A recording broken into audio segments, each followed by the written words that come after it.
Ben, really looking forward to our talk today. What topic would you like to cover? Thanks, Mike.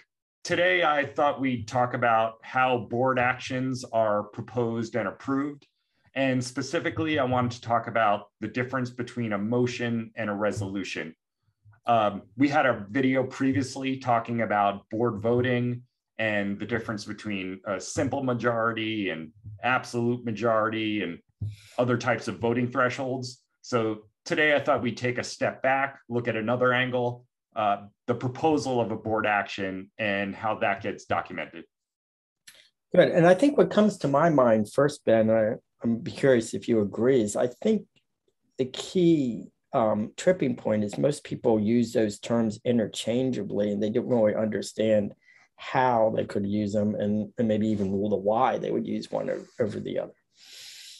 Yeah, I find that as well. And that's one of the reasons I chose this topic to talk about.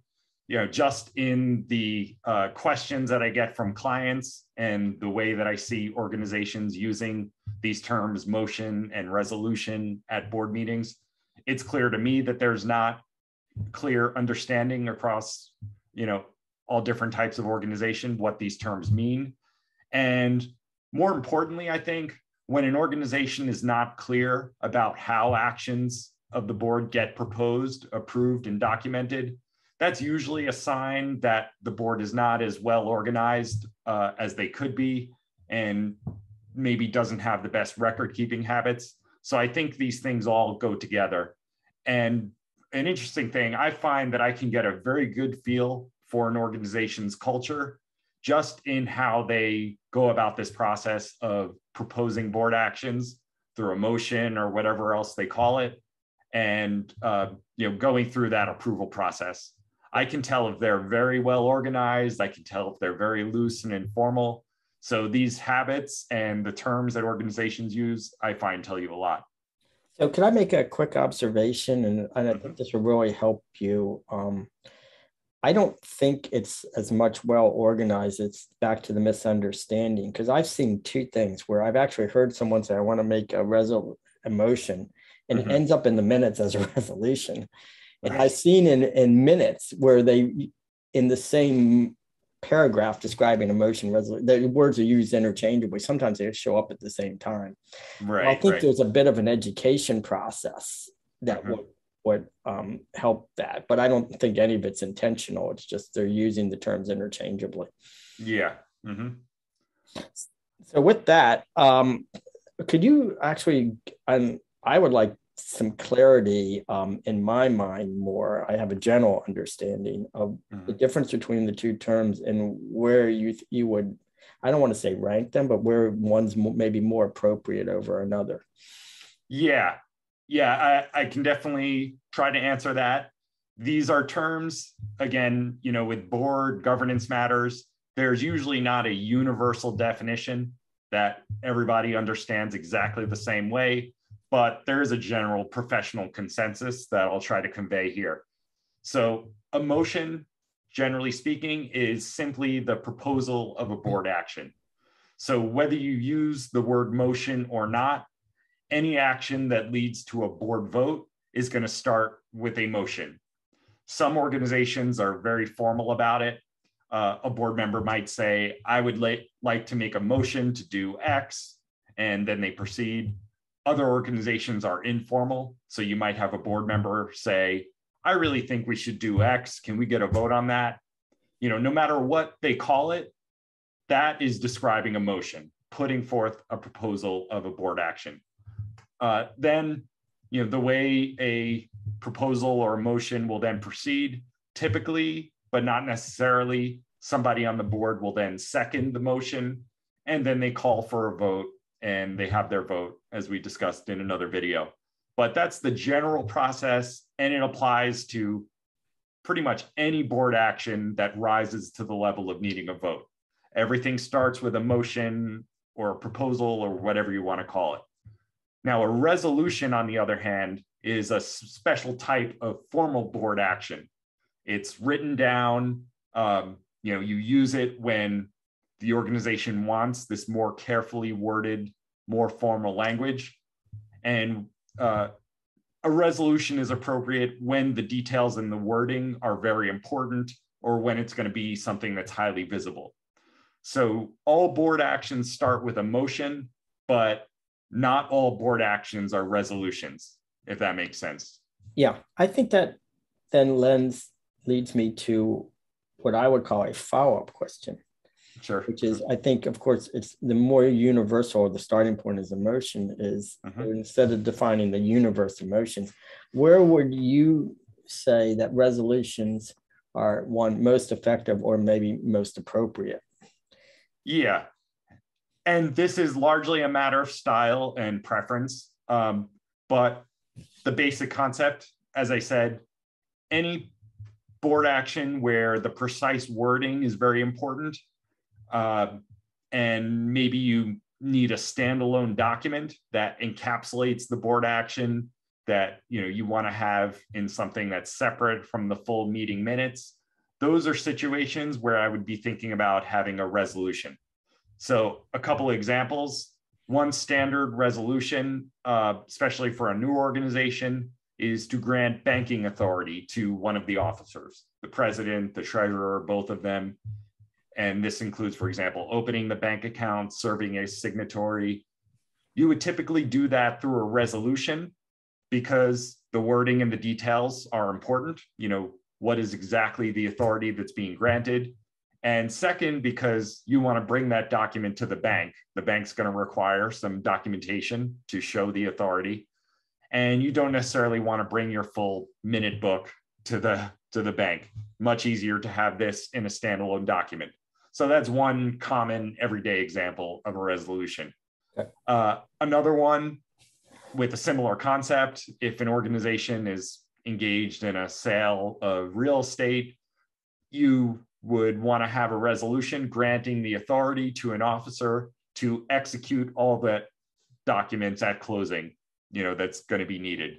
And you can put caveats. This is where you can get very detailed about the wording.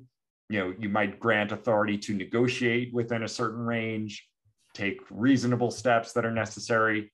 And again, that gives you that standalone document that you can bring to the closing, show that all the authority is there. And one other example that's a little bit different, sometimes, particularly with a high profile organization, if they're going to change their policy or position on a matter that, the public looks to the organization on, and this is not so much in operations, but in the organization's public position on certain issues, the organization might feel it appropriate to do that through a more formal resolution.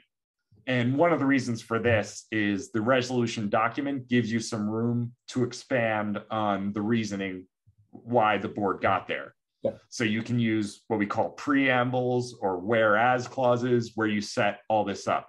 This is what we were thinking. This is why we felt this necessary. And then you've got the language of the resolution. So there's a few examples of where that might be appropriate. That's really well said, and brings me to my last question to you. And correct me if I'm wrong, because I know you like to do that. In my mind, a resolution is not that motions are usually a well thought out action, that usually I see something for me rises to a resolution and it's pre-written before the meeting actually starts. Yeah. And in many of these meetings, especially I was on about 2 weeks ago, I was on an international board meeting, and we have a number of resolutions, what I call outward facing. We were making comments on at the UN, and we had whereas this and that. So the resolution, more detailed oftentimes. We are encouraging board members to review the resolution, even as a bank resolution we do.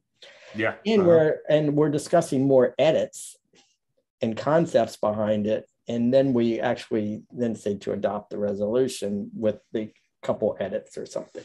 So to me, it's this pre-thought, pre-written, often, not that they have to be, pre-circulated, where sometimes motions can pop up on, not that a resolution couldn't pop up on a board meeting, but they tend to be pre-circulated. Right. Oh, I agree 100%. If something rises to that level of needing a resolution, this should be pre-written out, like you said, distributed to the board in advance. And then at the board meeting, they're going to be making some edits to the wording. They're going to be just approving the resolution. If they're going to try to do it on the fly, which a lot of board actions happen during the course of a meeting, that I would just call a motion. I want to make a motion to do this, this, this. Boards can tweak the motion language for the minutes. That's totally fine. But anything where it gets to the level of that amount of detail and depth, that should be pre-distributed to the board, written in advance, and so on. So I think the way go ahead, Mike. The way to encapsulate that is resolutions, not always, but often involve an outward facing and an interaction with non-board third parties. So you're to the public, you're saying for a sale, you're saying to a bank. And so I think when you're involved, that third party, that's my final comment, sorry to interrupt, is that really sort of, in my mind, do we need a resolution for this? Are we taking a different position? Are we opening a bank account? Are we selling a piece of property? Something that's involving a third party. Yeah. And I want to comment on two other things before we close out. First of all, documenting the resolution, how that gets organized in the organization's minutes. And then I want to talk about one other special type of resolution that we didn't touch on, the consent resolution. But first, documentation. What I recommend is when you've got a resolution, have a separate signature line on that resolution document. I think all meeting materials and board actions should be signed either by the secretary most often or by some other corporate officer. And you want to have a separate signature line on the resolution document so that it can have that certification showing that it's authentic. Then you can bring that to the bank, to the real estate closing, wherever you need. Second, in the meeting minutes, how is the resolution reflected? You want to make sure to attach the resolution to the minutes and make sure that there's language saying a motion was proposed to approve the resolution doing X, Y, Z attached to these minutes as Exhibit A, for example. So the minutes are going to become the resolution is going to become a part of the minutes, and you want to make sure all of those are cross-referenced so you've got a clear document. Does that make sense before I circle back to the last topic? Yes, and I think that lends credence to the question of whether we should consider a resolution as the appropriate vehicle where it's being delivered to where oftentimes a third party, where oftentimes an emotion will stay internal. Right. Yeah, I agree. That involvement of a third party needing to show this to somebody is often what will rise to a level of resolution. Yeah. Right. Not always, but in a lot of cases, that's where it happens. And I think it's better to know these terms and to be clear. We're making a motion versus we have a resolution that we're considering at the meeting. The last thing I wanted to say, this special case where resolutions are used, the consent resolution process. This is when you've got a matter that's very important, couldn't wait to align schedules to get a quorum of the board present at a meeting, either through video conference, phone, or in person. And you've got to deal with the matter by written consent. Most nonprofit corporation statutes in whatever state you're in have a provision for this. It's called action in lieu of a meeting or action without meeting, something like that. And that's going to take the form of a resolution. These are often simpler matters. They might, if it were at a meeting, just be made by motion, but by nature, because they're being done without a meeting, they're going to be pre-written and they do need to be signed and in writing, typically by unanimous consent of all the board members. So this is a special type of resolution, but it fits in with the others in that it is pre-written, the wording's important, and it's going to be circulated to board members in advance. So I just wanted to add that when you're taking action without a meeting, getting all the board members to sign, that's also going to be phrased and going to look like a resolution. Okay. And I think, Ben, that brings home the point of the one universality with resolutions, they usually have the word significant in front of them. Mm-hmm. And a minor action that even involves a third party might be handled at a motion level. So I think if it's something of a significant level, we should at least trigger the thought that should this rise to a resolution. Right. Yeah. Yeah, I agree. And a lot of things can just be handled by motions at the meeting. And there's nothing wrong with that. You just want to think about, is this something that requires, is it significant, and does it require some real finessing of the language? And that's where I think the resolution was appropriate.